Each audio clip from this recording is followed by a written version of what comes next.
Hi, ഒരു പാവയ്ക്ക തോരനാണ് ഇന്ന് ഇവിടെ പാചകം ചെയ്യുന്നത്. ഇവിടെ സ്ഥിരം പാചകം ചെയ്യുന്ന ആൻറ്റിയാണ് ഇന്ന് ഇവിടെ പാചകം ചെയ്യുന്നത്. അതിന് വേണ്ടുന്ന സാധനങ്ങളുണ്ട്. അരിഞ്ഞു വെച്ചിരിക്കുന്ന പാവയ്ക്ക, തേങ്ങ, പിന്നെ ഇഞ്ചി ഇഞ്ചി വെളുത്തുള്ളി പച്ചമുളക് മഞ്ഞൾപ്പൊടി ഉപ്പ് കറിവേപ്പില കുറച്ച് ഉണങ്ങിയ കറിവേപ്പില ഉണ്ട്, പിന്നെ കടുക്, ഇതെല്ലാം കൂടെ അതിൻ്റെ തേങ്ങ തിരുമ്മി ഇതെല്ലാം കൂടെ ചേർത്ത് അരപ്പാതുകൊണ്ട് പാവയ്ക്കയുടെ അടുത്തിരിക്കുന്നത്. ഇനി പാചകം ചെയ്തോ. എണ്ണ ഒഴിച്ചിട്ടുണ്ട്. കടുക് ഇടുമല്ലേ? ഇത് രണ്ടും കൂടെ ഒന്ന് ചേർത്തട്ടെ.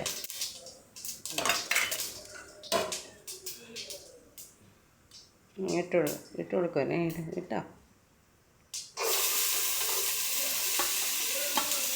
പാവയ്ക്കയും ഈ പറഞ്ഞ പോലത്തെ തന്നെ ഈ ഇഞ്ചി ഇതെല്ലാം കൂടി ചേർത്ത് വെച്ച അരപ്പെല്ലാം കൂടെ ഞാൻ ഇവിടെ ചേർത്ത് ഇളക്കി കൊടുക്കുകയാണ്.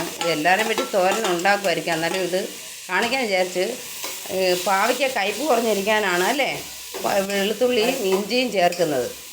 വഴറ്റുന്നത് അല്ലാതെ സാധാരണ എല്ലാവരും ചെയ്യുന്ന പോലെ. പിന്നെ കയ്പ്പ് കുറഞ്ഞിരിക്കാൻ എന്താ, പാവയ്ക്ക അരിഞ്ഞിട്ട് ഉപ്പ് വെള്ളത്തിൽ കലക്കി ചേർക്കുന്നല്ലേ? ഇവിടെ ഒന്നും വാ തുറന്നൊന്നും പറയുന്നില്ല, ഞാൻ തന്നെ പറയേണ്ടി വരുന്നു. ഇനിയിപ്പോൾ നിങ്ങൾക്ക് വെന്ത് എൻ്റെ ബാക്കി കാണിക്കാം. അയൺ ചേരുന്ന സാധനമാണ് പാവയ്ക്ക. അതുകൊണ്ട് എല്ലാവരും പാവയ്ക്ക കഴിക്കണം എന്ന് മാത്രമേ എനിക്ക് പറയുള്ളൂ.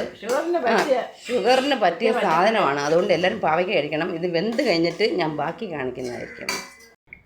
പാവയ്ക്ക തോരൻ ഉണ്ടാക്കിയിട്ടുണ്ട്. നിങ്ങളിവിടെ തന്നെ കാണിക്കാൻ വിചാരിച്ചു. പിന്നെ ചോറ്, എൻ്റെ മുട്ട പൊരിച്ചത്, ക്യാരറ്റ് തോരൻ, ക്യാരറ്റിനൂടെ ഒരു അമരപ്പയർ അങ്ങനൊരു സാധനം കൂടെ ഇട്ടിട്ടുണ്ട് ഇവർ.